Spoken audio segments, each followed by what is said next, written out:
What's up, everybody? Welcome to another edition of The Opinion. Make sure that you subscribe to this video, and also to announce that this channel is now partnered with Fanatics. So click the link down below in the description. It should be the very top link. Click the link down below.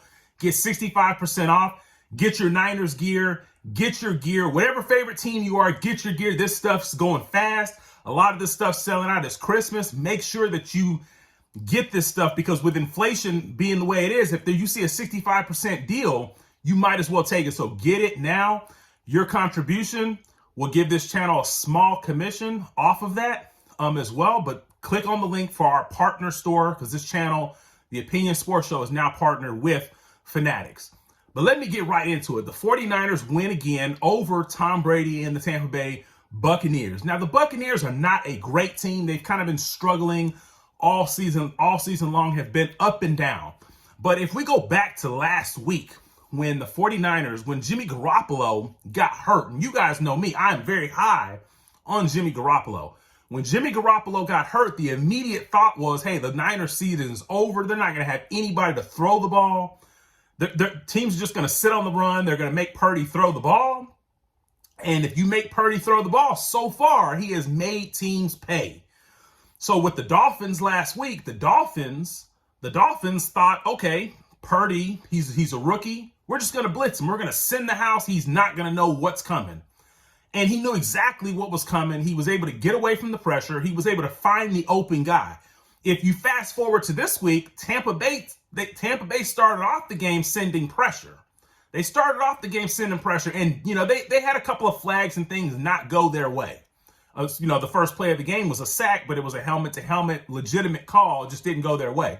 But as the game wore on, Tampa stopped sending pressure. And when they sent pressure, Purdy was able to get away from it with his feet.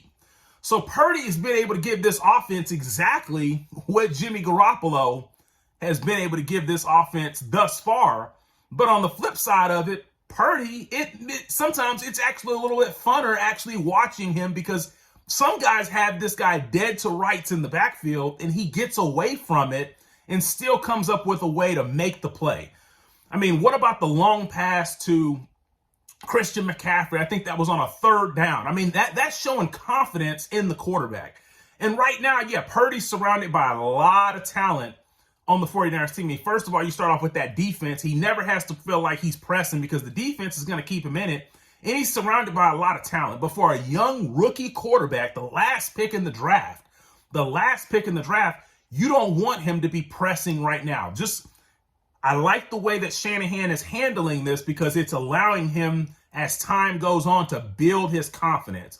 And I'm not saying that I'm completely sold on Purdy yet, but he has exceeded my expectations of what I would have expected a guy like him to come in and do. We're talking about a third-string quarterback, last pick in the draft. Nobody expected this guy to even stick with the 49ers, and he did.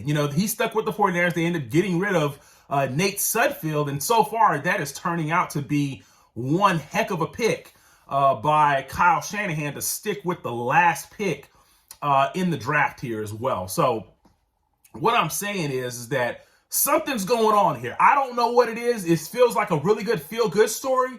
We're going to have to see more from Brock Purdy, obviously. But the first two tests, this guy has passed it, and he's passed the test, to me, with flying colors from what his expectations are. Because if you remember, when Jimmy Garoppolo got hurt, the 49ers were down 7-0. I don't know if you guys remember that. The 49ers were down 7-0, and then I think he got hurt on the third down. They kicked the field goal, so it was 7-3. So Brock Purdy comes into the game with the 49ers down 7-3 against one of the best NFL teams this season.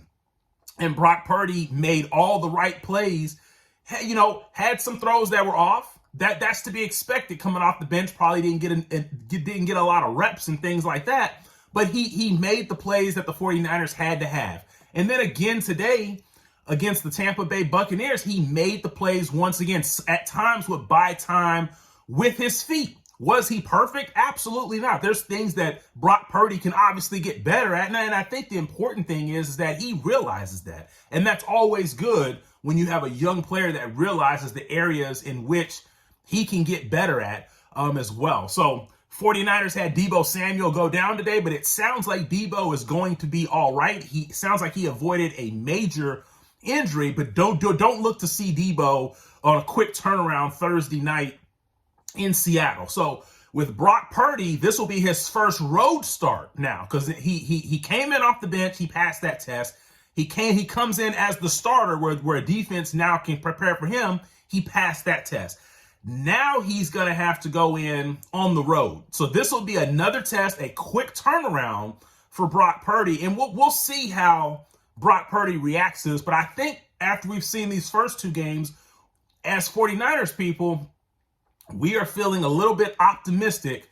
We still want to see him pass the test, so we're not jumping the gun. But we are feeling a little bit optimistic about this team's chances and where Brock Purdy may be able to ultimately take this team as well. So even though Jimmy Garoppolo went down, Jimmy Garoppolo has the experience, but we feel like, or at least from my standpoint, I feel like the 49ers, wherever they end up with Brock Purdy, may have been whether if it's a first round exit or a conference finals or a Super Bowl or a Super Bowl win, wherever the 49ers end up, I feel like that could possibly be where they may have ended up anyways with Jimmy Garoppolo, because a lot of both quarterbacks can give you the same thing. And Brock Purdy can give you some things that Jimmy G may not be able to give you by extending plays with his feet. He just has a really good feel for the pocket, and that's probably one thing that Jimmy G probably doesn't have as good of a feel for